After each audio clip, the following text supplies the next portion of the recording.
Thank you all for coming out this afternoon. I think we'll get started. We expect some stragglers to come in soon. I'm pleased to again introduce Kathy Bergen, a friend of many, many years, who since 1982 has been working on issues in Palestine. Many of those years in residence, first in East Jerusalem and then Ramallah. And there were other times, depending on organizations she was working for in Geneva and also for the American Friends Service Committee in Philadelphia. She's now living in Canada and spends full time organizing speaking tours for prominent activists on this issue and speaking herself. So we're pleased to have her in this community, and she'll be talking this afternoon about Israel-Palestine Today, focusing on human rights issues. The presentation will run maybe 50 minutes or so, and then there will be time for a Q&A. This is also going to be recorded for UPTV, so be on your best behavior so that you won't be embarrassed if Paul swivels the camera on you and not doing that. And puts you on TV. So, Kathy Bergen.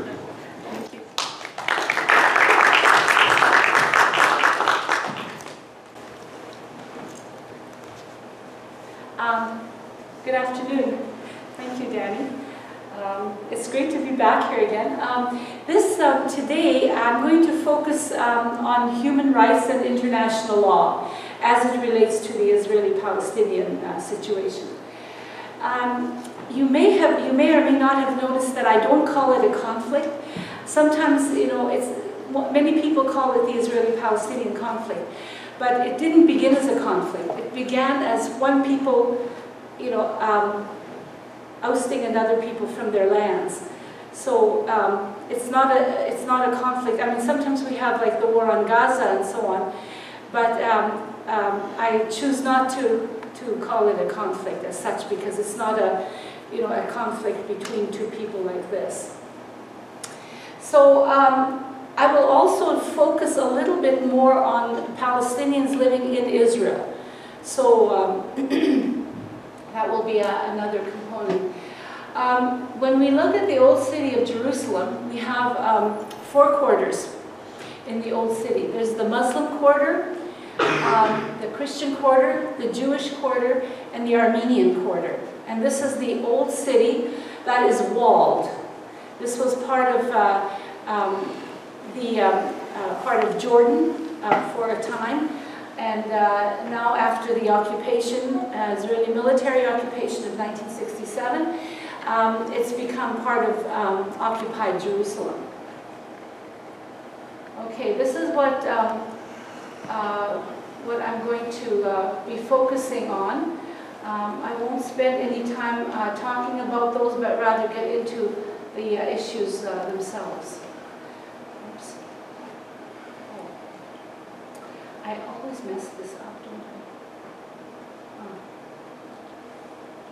There. Okay, this is what I really want to start with. Sometimes, we wonder, we hear about the Middle East and we don't quite know, where exactly it's located. So the purple part is what we call the Middle East. That would include countries such as Saudi Arabia, Qatar, Egypt,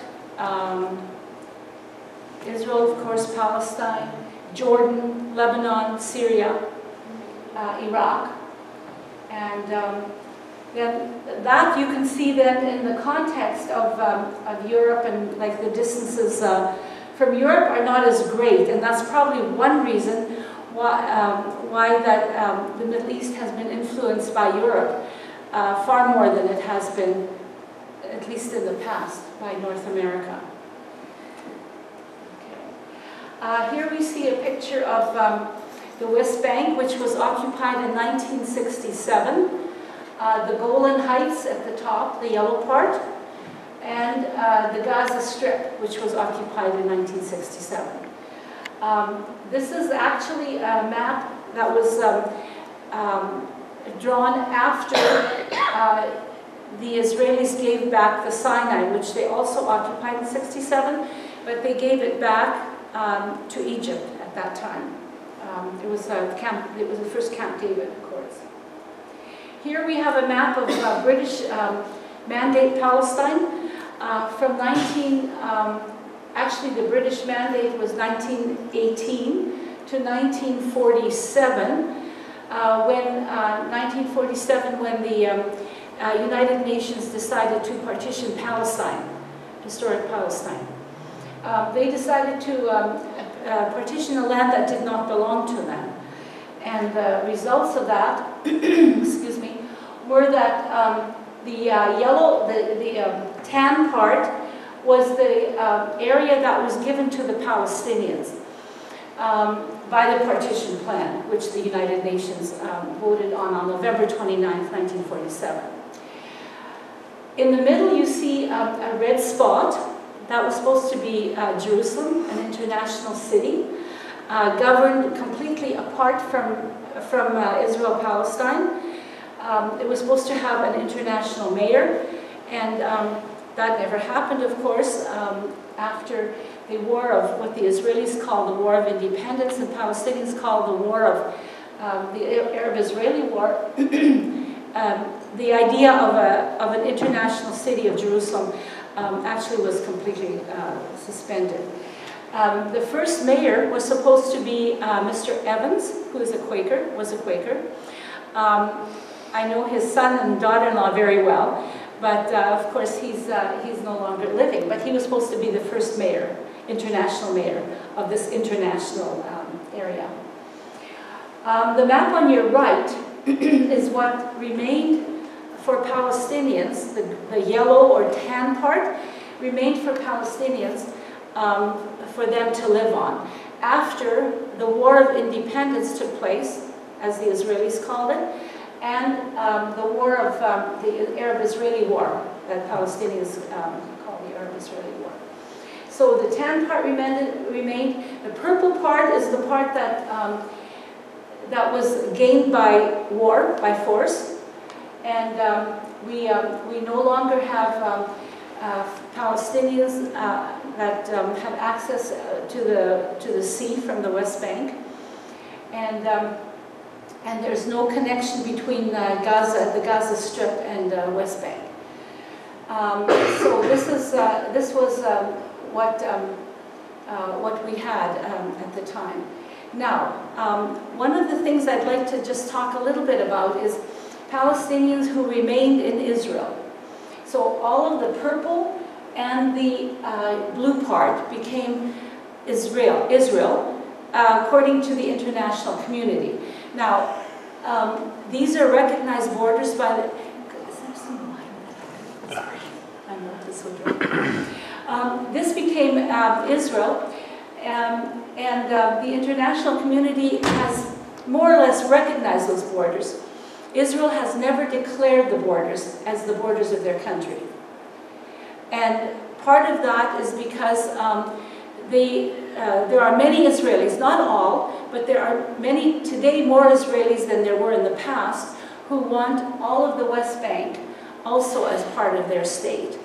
So they would see the borders as being flexible and encompass whatever they could annex. And I'm going to talk a little bit about that later, but there is a danger of annexing parts of the West Bank today. Now, if we talk about, let's just look at this map. This is what was captured in 1967 by the Israeli army during the Six-Day War, June 5th. The pink parts were the occupied, and then, as I mentioned, the Sinai was given back to Egypt. I'll go through the maps first, and then I'll say more about the Palestinians who were left in Israel. This is a map, of course, as we all know, in 1993, on September 13th, Israel and the PLO signed an agreement called the Oslo Accords. Thank you very much.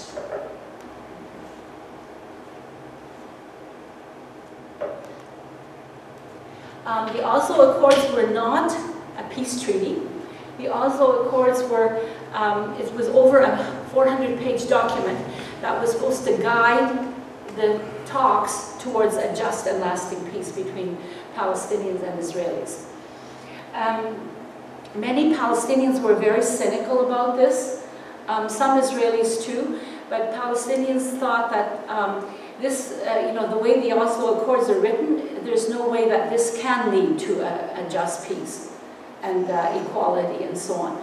So people, there were a small group at first that didn't accept it, the Oslo Accords, but as time went on, more and more Israelis and Palestinians didn't accept it.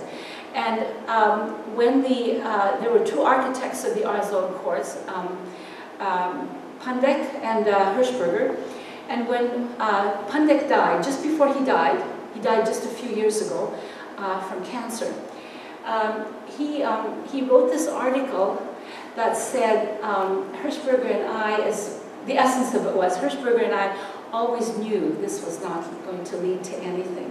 It was a way of stalling, it was a way of, bringing people to the table to talk and talk and talk and talk and no results. So I have that article, and it was a surprise to some people when they read it, but to many of us it wasn't that. We always suspected that. So in Oslo, after Oslo Accords were signed, the West Bank, not Gaza but the West Bank, was divided into three areas. The pink area was called Area A. Well, it still is called Area A. This is about 11% of the West Bank. The West Bank is about 22% of historic Palestine. So this is the part that Palestinians, the Palestinian Authority, is supposedly supposedly it has complete control over that area, but it doesn't really. They still have to have permission from it for everything they do from the Israelis, and if Abu Mazen, the president, wants to move somewhere, he still has to have permission. He can't really do anything on his own. Basically, they can create their own curriculum, which is supervised by the Israelis, their school curriculum, and they can, basically, pick up their own garbage. And everything else is actually, Israelis have control over it and are able to veto anything else they do. The yellow part, or the light tan part, is what is called Area B, or joint control. And this still exists. That means that Israelis and Palestinians have the security responsibility.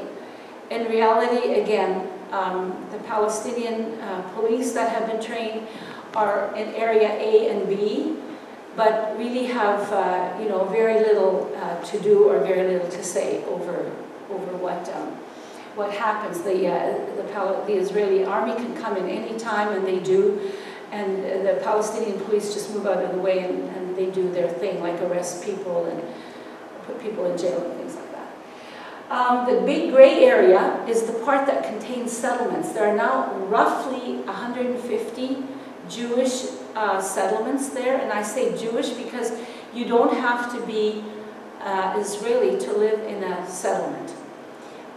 You can be Jewish and come there and buy a house from, if you live anywhere else in the world.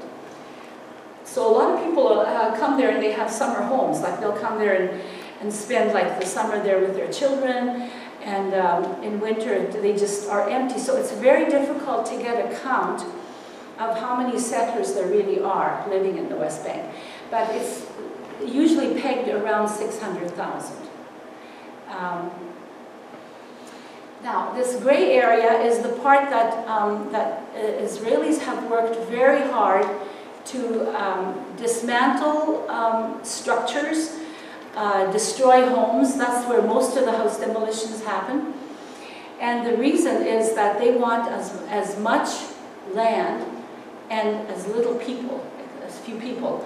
It's a demographic issue.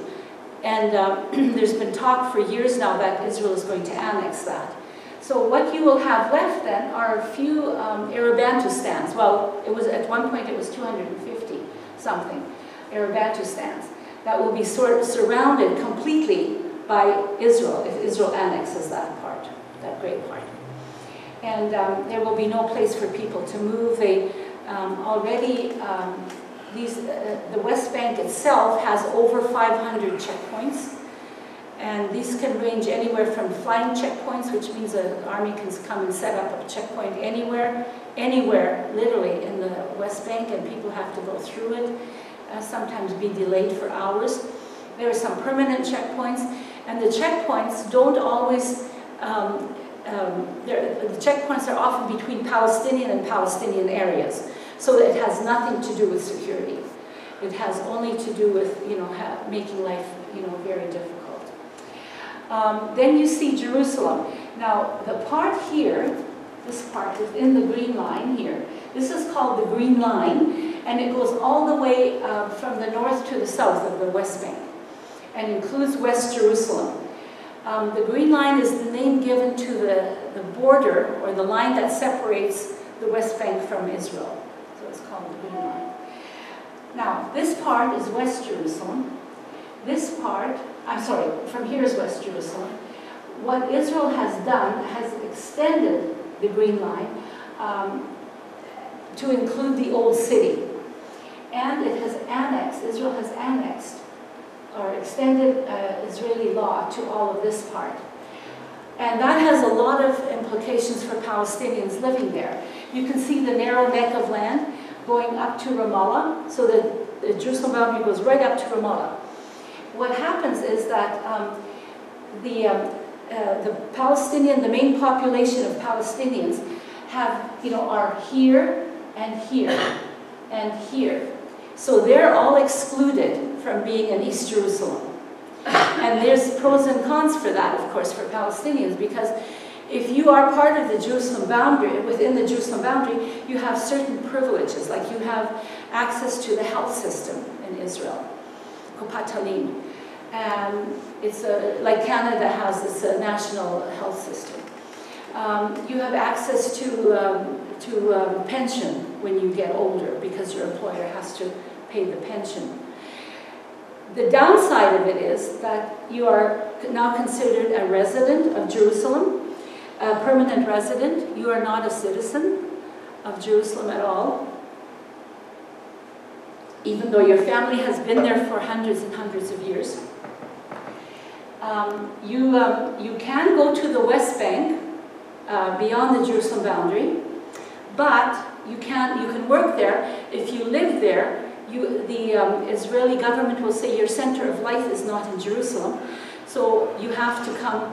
You have to give up your Jerusalem residence card. That means like all your all the privileges that you do have. Palestinians in East Jerusalem generally don't take Israeli passports. It used to be considered only collaborators would do that, but today there are more and more Palestinians who are taking the Israeli passport, because there are some advantages to that, and people think, well, I'm living in this situation, my life is really hard, and I might as well do that to get the passport. Palestinians living beyond the Jerusalem boundary have Jordanian passports, and so that they're considered residents of the West Bank, but not really Jordanian citizens, because their passports look a little different than Palestinians living in Jordan. So people's lives are very complicated, and if you as a Palestinian get caught anywhere without your ID, Hawiya they call it in Arabic, you are immediately taken for questioning, and if you don't have or can't find your card, you're detained for as long as, sometimes people are just put in prison because for some reason maybe they don't have a card, but you carry that on you 24/7.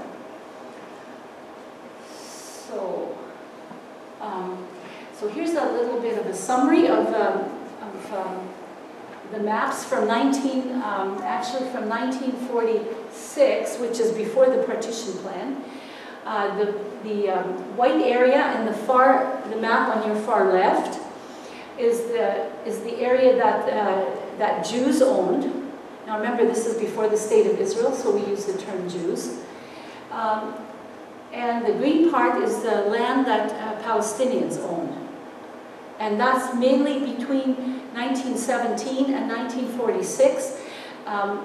The ownership, the Jewish ownership increased because many Jews came, from Europe, and then of course after the Holocaust, there were, tremendous numbers that came from, especially from Europe. But in 47, you see the partition plan. That would have given Palestinians 56% of the West Bank, instead of 22% that they ended up with. And many say, well, why didn't the Palestinians accept that? That was, a pretty good deal. And I think, I just try to put myself in the shoes of Palestinian families who have owned orange groves, especially above the Gaza Strip here. It's very fertile. That's where the Jaffa oranges come from, that we can readily buy here. And I don't know about here, I think in Canada certainly. And here's a family, or many families, who own that land for centuries, and they're supposed to up and leave on their own and leave everything as it is, and go to these two areas basically. And nobody knows really what would have happened if this had happened, but when people blame the Palestinians, I just try to put myself in their shoes and say, would my family have done that? Like, if you had a farm, would you leave that productive farm and go somewhere like in the desert, and live? Because that's basically what the West Bank is, rocks, hills, and some desert. So the reality is that they didn't. So but many people fled the countries at that time, historic Palestine, and in 48 and the years following became refugees in mostly the Gaza Strip and West Bank. Then again, the war of 1967, the Six-Day War, people fled again because they knew if they stayed in refugee camps in West Bank and Gaza, they would be living under Israeli military rule, and really many didn't want to do that. So many fled again for a second time, and lived now living in countries like Jordan, Syria, and Lebanon. There was a camp in Egypt, but that's now closed. And here now, this is the 2010 map, which is a little bit old, but the green areas that you see on the map on your right have decreased substantially since then. And that's the part now that would become Palestine if a state were declared of Palestine. So you have these little Arab Bantustans all over the West Bank. Of course, the Gaza Strip, Ariel Sharon took all the settlers out of Gaza, and he didn't want to govern Gaza anymore. He said this is a hellhole, and let the Palestinians perish. I mean, this is literally his words at one point. I heard him say this on TV one time, and he took the settlers out. Now you think, okay, that's a good thing. It leaves the Gaza Strip for the Palestinians. Well, what had happened though, when these settlements were, when the settlers were gone, the settlers destroyed the settlement buildings before they left. They had basically used all the water from the underground systems, and those underground systems are now filling up with water from the Mediterranean. So anything that you use in any water that comes out of the ground from these aquifers is very salty. I mean, when I go there, you can brush your teeth with it, but you can't drink it. So every Palestinian in Gaza is buying water, if you can imagine, because it's just not, the water's not drinkable.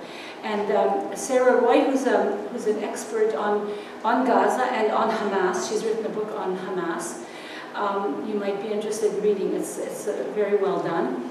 She says that by 2020, life will be impossible in Gaza as it is now.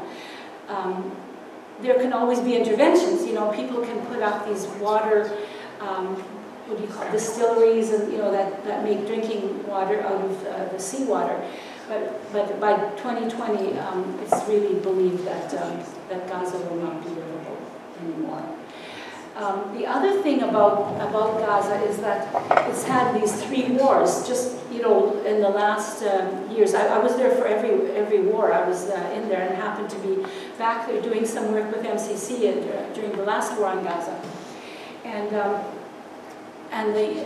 I went in there, and the devastation is just incredible. I mean, you just. It's just like a war zone all around you. And most materials are not allowed to come into Gaza because Israel restricts it, including building materials. So people can't rebuild, so they're re-crushing the old cement and the old bricks and from the buildings that were destroyed. I mean, there's blocks and blocks that are just devastated. Like they still look, today like they did right after the war. In 14. And what happens is that people are just feeling hopeless. I mean, Gaza is just a place where there's very little hope. On the one hand, I say that. On the other hand, I say people are resilient. Like they're using oil that was used for cooking, using it for motors, and they're just inventing so many things, recrushing all the cement that was destroyed. The airport was completely destroyed, and using that to crush it and do some rebuilding, but there's no material that can come in, and there's very little foodstuffs that can come in, and when the Prime Minister was asked about, was he trying to starve the people of Gaza, he said, no, I'm just putting them on a diet. Mm-hmm. And so what they do, this is what Jonathan told me. He's a Palestinian human rights lawyer that I organized a tour for last week. He said he went to he reads Hebrew, so he went to the document where Israel had calculated how many people are there, how many calories does each person need to be alive, and then let in like spaghetti and things like that, that make up enough calories to keep people alive there.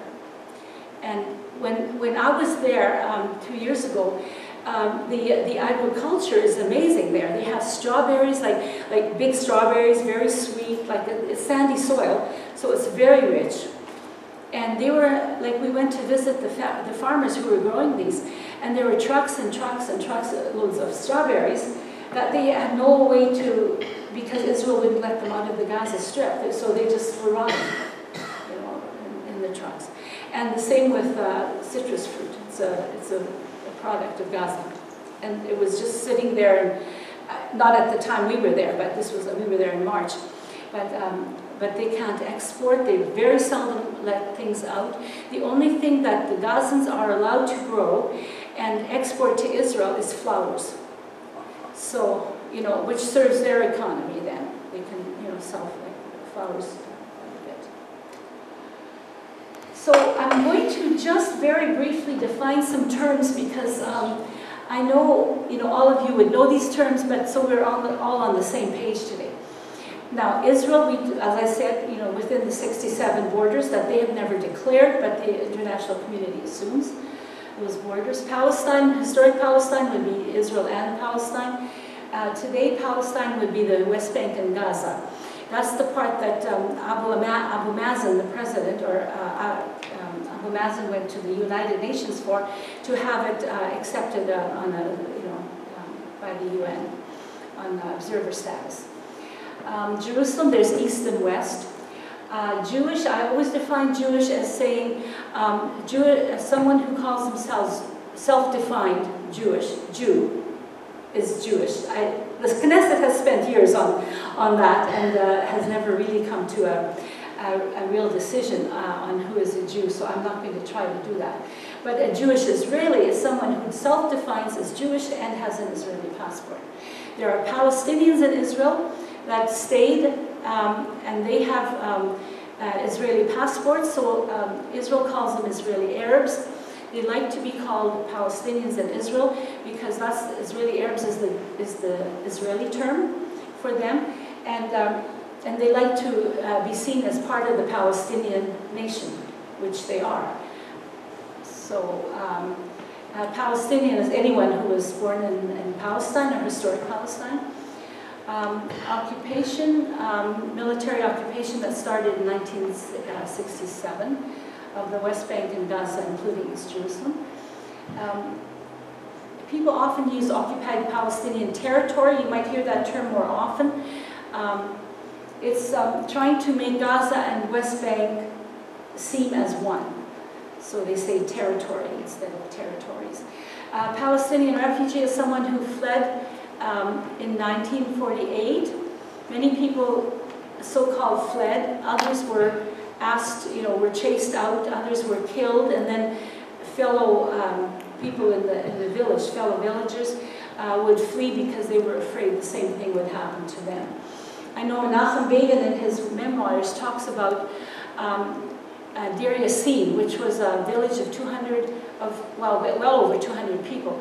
But in 48, a group of soldiers went in, Jewish soldiers. It was before the State of Israel was declared. It was April 9th, the Deir Yassin massacre happened. Israel was declared on May 15th.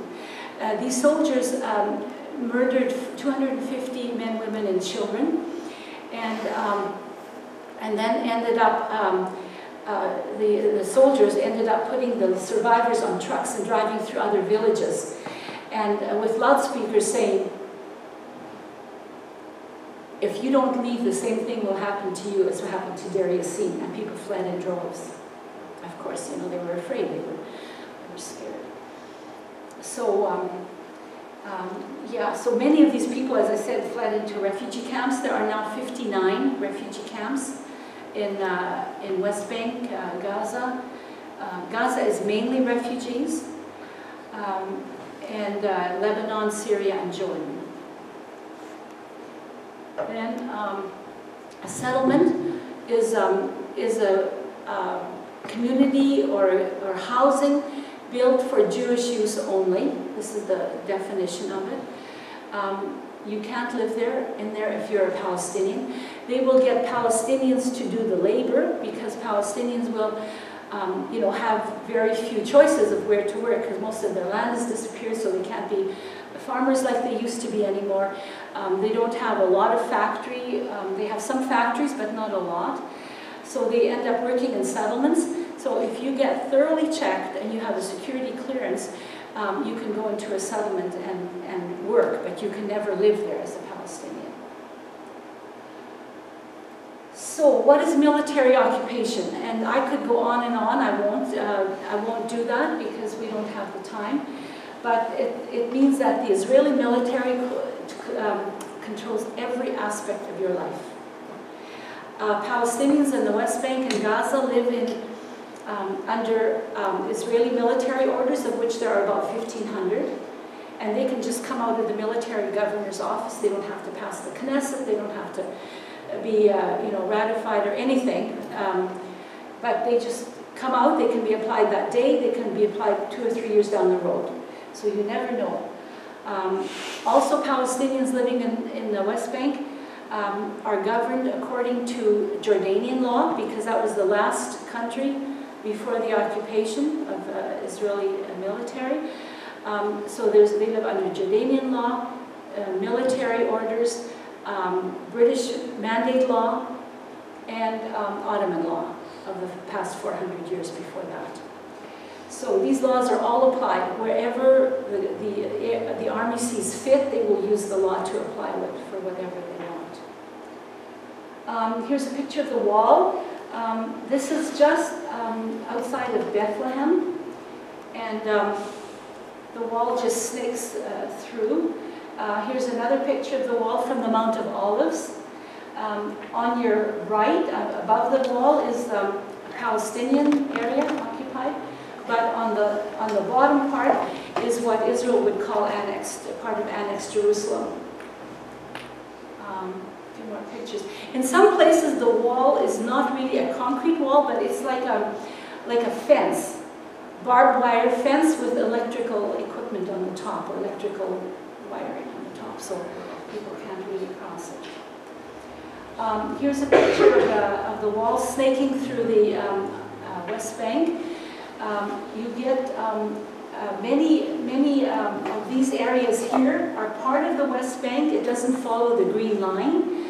And one of the reasons for that is that it's a way of getting more land for Israel.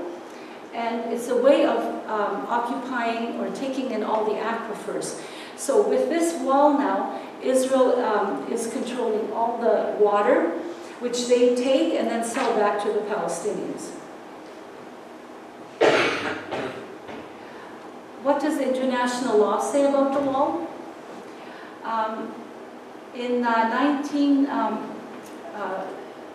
The wall was, there was 15 judges. This is a very interesting story that Jonathan told.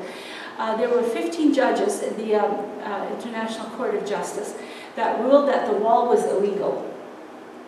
What happened was there were 14. The 15th one said, I agree with it, but he said, you know, I can't, you know, I have to dissent because, you know,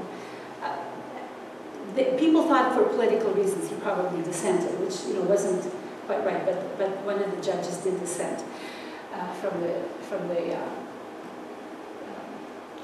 decision. So this happened in 2004. Even though it was ruled to be illegal, Israel has never done anything about it. There have been demonstrations. There have been, like every Friday, there's a demonstration in one community where Israeli peace activists come and demonstrate against the wall. And because of that action for years and years, the wall was moved just a few feet over. So people said, well, you know, it's a victory, but it's not. Here's a picture of an Israeli settlement. When we think of settlement, we think of a small, you know, maybe small, you know, units and, you know, even not even permanent buildings. But most of the settlements are huge. They're like up to 60,000 people in it. This happens to be the settlement of Mala Adami. There's the beginning of a settlement on a hill. Usually the Israelis build it on a hill. It's part of the psychological warfare as well. So what does international law say about that? All settlements are illegal according to international law. An occupying power may not transfer its civilian population into an occupied land. So all the settlers are living there illegal. Of course, that doesn't really mean anything. So let's just look at, here's some soldiers whoops, sorry, stay on that for just 1 minute. The human impact of the occupation really affects everyone. And there are many Israeli groups that will stand out with large posters saying the occupation is killing us all. And it affects Israelis and Palestinians in different ways. Usually, Israeli soldiers have been seen to be more aggressive. There have been many studies done by psychiatrists where Israeli soldiers become abusive to their families. They become abusive, you know, to people around them because of, you know, this constant being in the military. So I would like to just talk about a few people that I would consider are glimmers of hope. This is Amos Gewirtz. He's from a kibbutz. The kibbutzi movement is dead, but it's privatized. But you know, people still live in the kibbutzim, but it's not the same socialist mentality and practice anymore. He's one of Israel's first pacifists ever, and he very much enjoys meeting Mennonites and Quakers because he feels he has a lot in common with them. But he's very active on many issues. Sam Bahur, who is a business person and an activist, is very involved in the day-to-day goings on there. I would just like to highlight one Palestinian family who owns property on a mountain that they have a title for since the Ottoman period. Now, they are always harassed by the 5 settlements around. Jonathan Kutab is their lawyer, and he said finally, about 2 weeks ago, the land case got settled. But in the meantime, they had on the left, you see all those fruit trees. One day the army just came in and just destroyed all the fruit trees like that, you know, and they can't have any, they couldn't up until now have any buildings above ground, so they have built a series of caves where they have people, you know, when you come and listen to them speak to a group. In spite of all of that, Dawood, his name is Dawood Nasser, he's the head of the family there, the extended family. He says, on this rock, he says, "We refuse to be enemies." And it's in German and Arabic. So, the video we don't have time for, but it's a video from the United Church of Canada on what is anti-Semitism, and it's an excellent 6-minute video. So I'm going to skip over this part here. And I want to say a little bit about one very successful project, which is the olive oil. And those of you who buy olive oil at 10,000 Villages, it comes from here. Here's a picture of an Israeli and a Palestinian. They meet, a group meets every Friday afternoon in the South Hebron Hills. And here they are, you know, just enjoying some food together. And we believe coexistence is possible. And there are many people who are actually trying to make that happen. But it is illegal for Palestinians, for Israelis to come into occupied West Bank. It's illegal. They can get high fines. Some will do that. They'll sneak in and then they'll go out with it. Like I used to hire a taxi for them to take, for a taxi to take them out through a hole in the wall. And I will end with this picture. It's a picture of, in Arabic they call them sabra. In English we say cactus. They have a very tasty fruit. The cactus is a very hardy plant and does not really, it doesn't allow itself to be uprooted. And I like to use this as a symbol of the Palestinian people. They've suffered, you know, all these years. They're suffering, continuing to suffer, and you know, despite of all of that suffering, and you know, they're still there. They still have their identity. They're still struggling for their freedom. And there are many Israelis who are working with them, and there are many internationals who are working with them.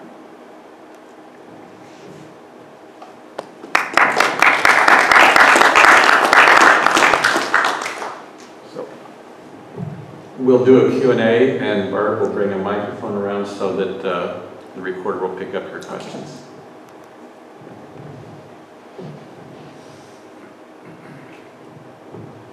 Hi, my name is Baha. I'm originally from Egypt. And when you talked about in the beginning about the division of the city, about the Christian and the Jew and Armenian, how you can apply that to the map? Because you said it's like was 4 quarters or something? 4 quarters, the old city, the walled city. Okay. Yeah, of Jerusalem. Oh, the Jerusalem, okay. Yeah, the walled city only. The wall that was built in 1534 by Sultan Suleiman. Yeah. So my second question is, you know, because I grew up in Egypt and we lived, you know, if you are in the Middle East, you spend your life in this conflict. Yeah. And with all the information you saw, you presented now, how we can, how we can get any benefit out of it in the American politics? Because if you see, with all the information you gave about how the Palestinian was oppressed in Palestine, and if you see all the presidents and how they openly, not openly, they support Israel on whatever they are doing, and even they say, you know, whatever you are doing, you are right. So how we can get this equation to work? Because, you know, for me, I get tired from, like, you know, living or hearing all these stories, and nothing happened, even though the situation gets deteriorated more. So, what do you think? Yeah, how we can get the benefit of this information to deliver it to the American you know, the people who had the power for the decision or for, like, you know, to do something, to help both sides, not the Palestinian only. I hope you got my well, I think, I mean, you know, there's been different campaigns, you know, like I know when Days Inn, you know, set up, you know, hotels in the settlements, we boycotted Days Inn, you know, worldwide. We did a big campaign on that. Today there's the Palestinian non-governmental organizations, about 140 of them, got together in 2005 and they proposed a boycott, divestment and sanctions movement. And if you sign up, we're going to pass around a sheet later. I will send some of those websites to you and so on. But you know, Palestinians established that as a non-violent response to the continuing occupation and lack of, you know, freedom. It's a non-violent movement that you can plug into as an individual at many different levels. You can boycott, you know, certain products that come from Israel. You can boycott settlement products if that's what you like to do. You can make sure that your pension isn't invested, you know, in places that's, you know, like the Israel bonds and, you know, that support the occupation. There was a campaign going for those of you who live in Peoria, or I don't know if anybody is here from there, but I know it's very close.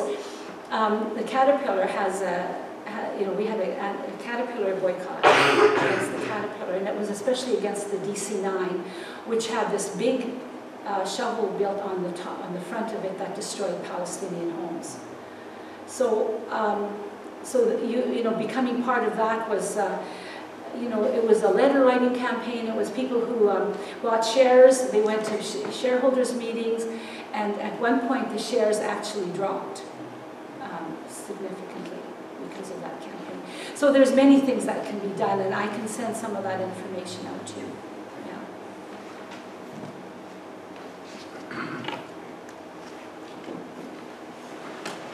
You mentioned that in the Gaza Strip that the water is a big, big issue.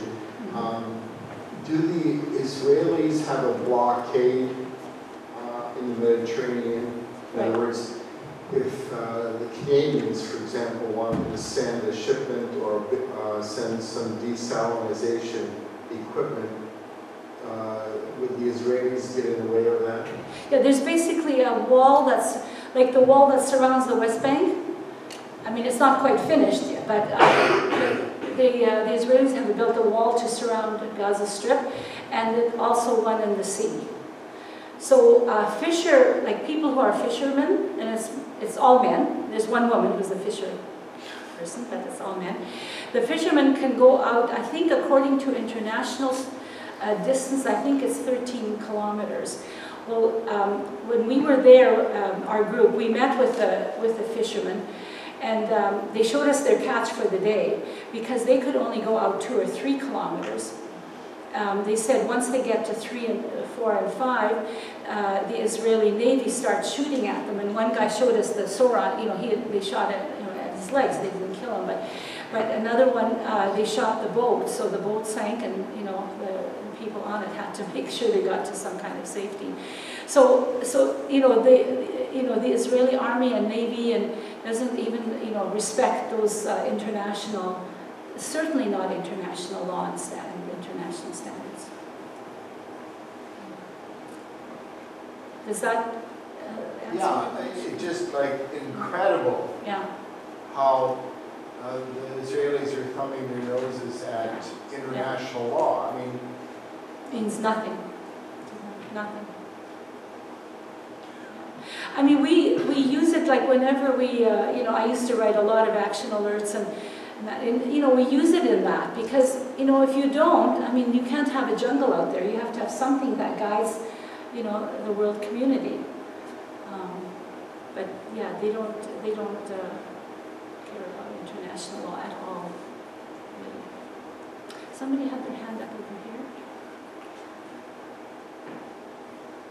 You know, there was something I didn't say actually, and I wonder if I could take a few minutes to talk a little bit about Palestinians inside Israel, because in 48, many Palestinians, between 700 and 750,000 were made refugees.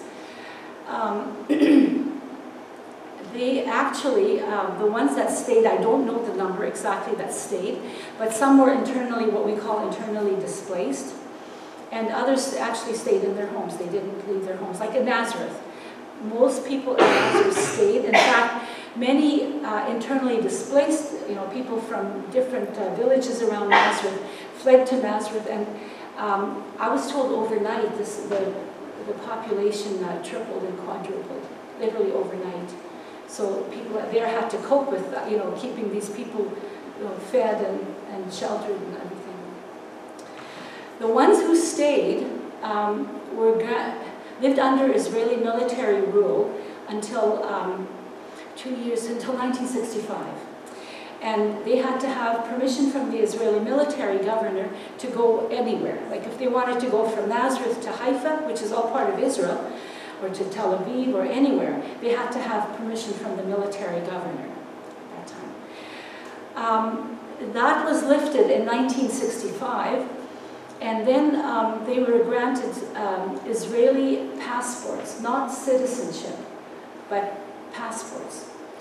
So there's a different citizenship and having a passport. So, so you can have an Israeli passport. There's special marks on it. One is a number, a special number behind your name that any Israeli authority, official that would look at it would say, oh, this is a Palestinian, if they couldn't tell necessarily by their name or their looks.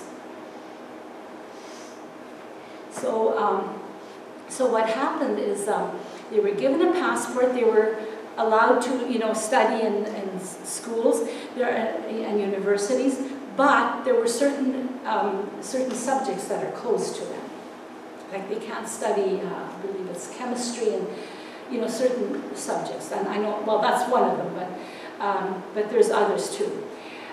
So a lot of Palestinians from Israel, from inside Israel with passports, would go outside to study because they wanted to study the subjects that they weren't allowed to study. One of the things that Israel prides itself with is that they say we allow the Palestinians to vote members into the Knesset. And for the first time, all the Palestinian groups, there were a number of parties that got together and formed what they call the Arab List. And Ayman Odeh, who is a very clever politician, and in a very good way, not. He heads the list. Now, Palestinians have never been asked to join any coalitions, and now they have the Knesset, the Israeli Knesset, which is like their parliament. They passed a law saying that that Palestinian Knesset members could be, what's the nice way of saying, kicked out. Basically, asked to stop being Knesset members. And they're working on a couple of Knesset members like that. And part of it is, one of the Knesset members said one time that he thought Israel ought to be a country for all its citizens. And this was treason. And he said this outside, I think, and never was allowed to come back. I mean, if he had come back, he would have been put in prison immediately. Azmi Bashara, and he was one of the most, brilliant Palestinian politicians in the Knesset. But he's now living in, I think, in Jordan. I'm not sure. I kept track of him. So it's not. I mean, Knesset members, are not free to speak as they want, or. So one of the Knesset members was touring around Ontario, and I met him at the World Social Forum in Montreal. And he was just saying that they might, start a revolt, like, just saying, look, this just is something that Israel uses and says, oh, look, Israel is a real democracy. We can let the Palestinian minority, which is 20% of the country, have Knesset members. He says, we can't do anything. We mean nothing there. In Arabic, there's a word called fustafadi. It means literally it means an empty shell. We are fustafadi in the Knesset, We have nothing. Say nothing, nothing to do there. So, so I'm not sure where he's going to go with that and others, but he said there are people talking, Knesset members talking about that. Others, like there are so many things, like Palestinian schools in Israel don't get the same amount of money. And now in West Jerusalem, East Jerusalem, which is Israel considers part of Israel, but nobody else does, there are many private schools, probably about 25 private schools. There are Catholic, Lutheran, etc. And these private schools have eventually, over the years, received, managed to receive some money from the Israeli Department of Education. Now there's a decree that has come down that says if you don't teach the Israeli curriculum, we will take all your money away. Now, these schools could not survive. I mean, the Catholics or the Lutherans or, other private schools, like they just can't, support the whole school. So what that means is that, Palestinians will have to study the Israeli curriculum, which is totally devoid of any Palestinian identity. And so it's very, very serious effects it has. And just one more thing about a village up in the Triangle. This was a group of Palestinian villages that were given to Israel by King Hussein's father, King Abdullah. For some reason, he made some underground deal with the Israelis and gave that to them, those villages. There's one village in there, which which was had horrible, no infrastructure. This is a village, in Israel. And it had 26,000 people. They called it a village because you don't have to give it as much money. It goes into the village bracket, not the city bracket. So there was no infrastructure. There was no, like sewage was running down the streets, and children were getting meningitis and all that. I used to take people to the mayor of that village to talk to them about the situation of Palestinians in Israel. And what he told us is that every town, city, and village gets exactly the same amount of money from the Israeli government.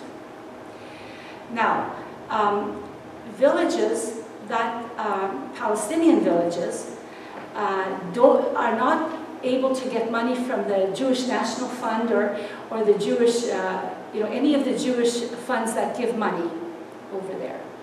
So, and that's the bulk of it. That's the bulk of the money that each municipality, needs to function.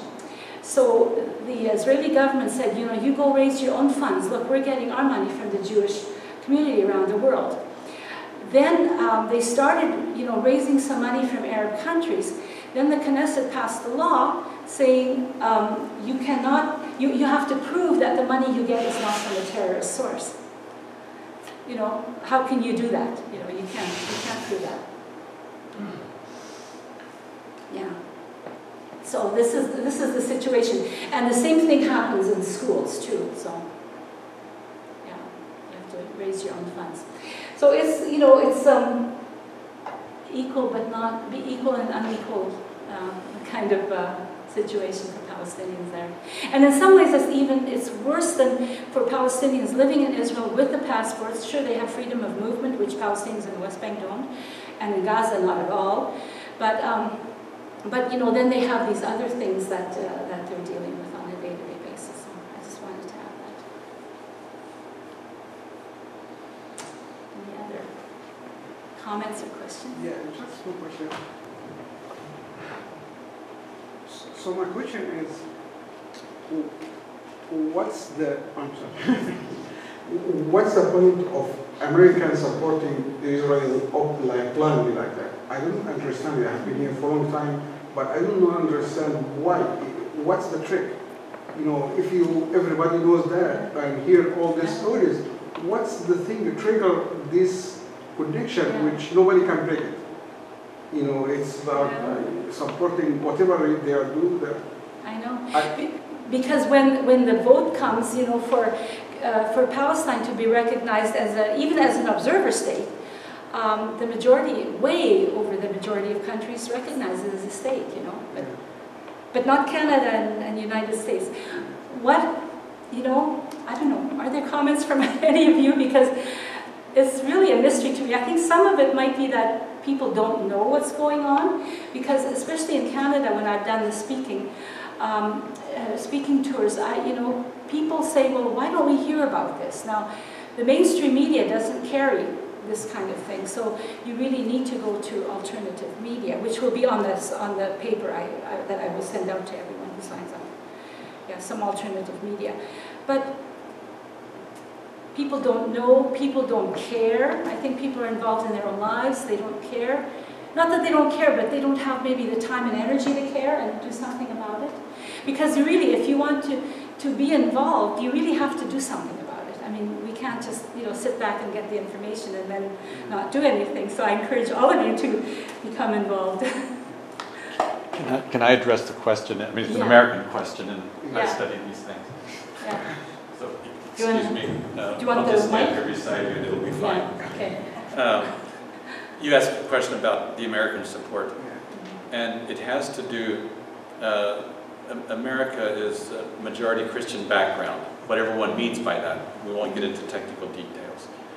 But there's one reading of sort of Christian scriptures where the movement of history is God chose Abraham and God blessed Isaac. And even though the Bible actually says God also blessed Ishmael, in the Christian reading that's overlooked. They only talk about Isaac, the covenant with Isaac. And then Israel is God's chosen people. And then this is actually offensive to Jews, but they still accept the support. The vision, if you go look at the last book in the Christian Bible, which is called the Apocalypse, some Christians believe that that's a description of the end of history. And that can't happen for Jesus to come back until Israel occupies the land that God gave Abraham. And when that happens, Jesus can come back.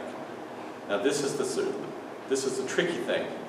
And it's embarrassing to say the Israeli Prime Minister, when he goes to these conventions in Texas and places, he starts Christian gatherings, because what they believe will happen is it will be a big war, and Jesus will come triumphant, and then every knee will bow and acknowledge Jesus, including the Jewish knees, of course. So, this religious component is sort of in the background. Not every American has this at the forefront.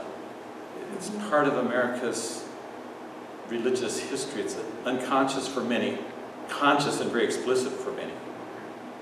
And so even to the degree that our President Harry Truman, in 1948, at the time when Israel declared statehood, he was a Baptist, so he knew all of his stories. But he was also a Baptist who liked to drink and play cards. And so, as president, he would go to the Capitol every week in a basement room to meet with his buddies to play poker and drink whiskey. And an aide came in and said, Mr. President, Israel has declared statehood. And he jumped up and went running down the hallways to get out to the press to announce that the U.S. recognizes Israel as a state. And as he ran, he was saying, I'm Cyrus, I'm Cyrus, I'm Cyrus. So the question is, who was Cyrus? Well, Cyrus was the Persian king when the Israelis were in captivity in Persia, who sent some of the Israeli scholars back to Jerusalem to reestablish worship there. So President Truman saw himself in this large narrative as the reincarnation of Cyrus. So that's in the American psyche. Who was called the Messiah, by the way? Cyrus was actually called the Messiah, which is troublesome too, if people would actually read that. But it's a very, very complicated sort of, but part of it, sometimes people just focus on the oil or the economics or this or that, but part of it is this thing that's deeply rooted, that Americans somehow think that we're special and we have this special link. We're God's chosen people now, but we have this special link to Israel. So one has to have that discussion and sort of separate it out. But it's complicated and it's nuanced. Yeah. Excuse me. No, thank you. John Hagee, who is actually representing this group in Washington, said when he first started that he would develop a group of a network of Christians that would make AIPAC look pale. Meaning, AIPAC is the American Israel Political Action Committee, and one of the strongest, if not the strongest, along with the gun lobby, on the Hill. And he said he was going to work towards that. And I'm sorry to tell you that there are many Mennonite churches in Canada that are struggling with this issue. Christian Zionists in different parts of Canada, but especially in British Columbia. I was there last year, and it's just incredible how people are struggling with this issue. But this is the promised land. So what you're saying has really crept into many of the Mennonite churches there. And I'm not so much, I don't know so much about the U.S. Mennonite churches, but certainly in Canada.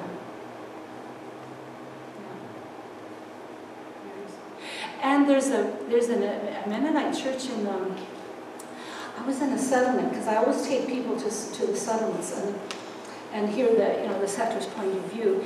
And there was one, it was the headquarters for the northern, what they call Samaria. Yeah, the northern part of the West Bank is biblical Samaria. And this was Judea, of course. And there was the headquarters for Samaria. And she invited us in there. And for some crazy reason, one of our members got locked up in the room. I don't know how she got locked up in there, because we were all driving and realized we had forgotten Hilda. And it was a Quaker group, and she was the only Jewish. We brought her along as a Jewish representative. We had a Muslim representative in our group. And so we drove back there in a panic, and somehow she managed to get out of the room, but I don't know how she unlocked herself.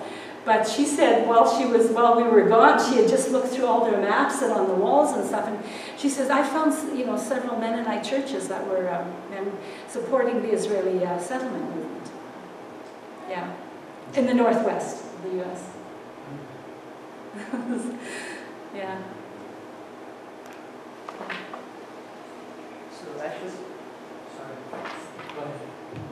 So actually my question, I think it would be more for you. Since you show the Christian background in it, so does the Christian understanding, or as people say, about the promised land and the Jewish land and this stuff, do they have the same understanding with the Jewish understanding, the Zionist part, it's the land from Nile in Egypt to Furat in Iraq, or it's just the land with no specific borders? Most of the Christian Zionists would have the expansion, the large version of the Promised Land. Mm-hmm. Yeah. But, I want to be careful when I say that this is part of the American Christian psyche. I mean, in this congregation, we certainly do not support that understanding of the Scriptures. And when you have sacred texts, it's just the words on the page, it's how you understand these words. And many Christian denominations have officially rejected Christian Zionism and so on. And yet, it's deep even in our national mythologies.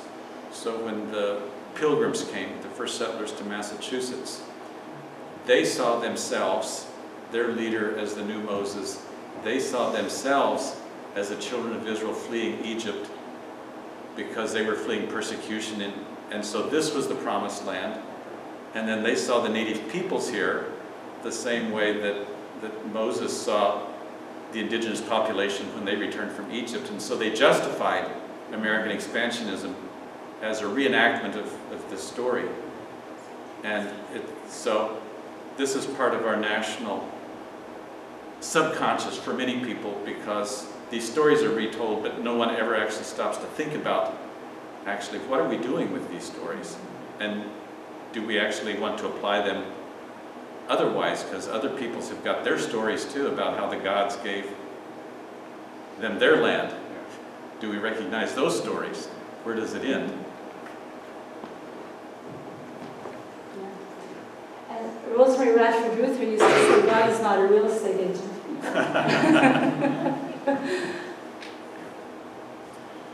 Well, we want to thank you, Kathy, and thank you for your work, and may you be strong as you continue this work.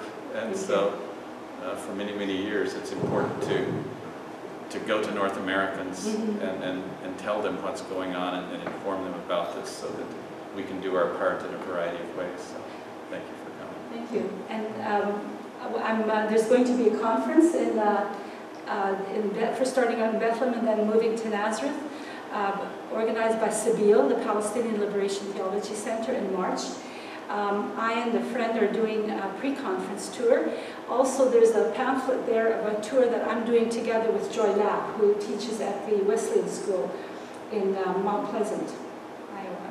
That will be in May. That will be in May, yeah, May 10 to 14. So if you sign, put your email address, you will get an email from Kathy, and then if you want further literature, she can explain these things. Also, the bsdmovement.net, where you can learn about boycott, divestment, sanctions. Yeah. Okay. Thank you very Thanks much. all for coming.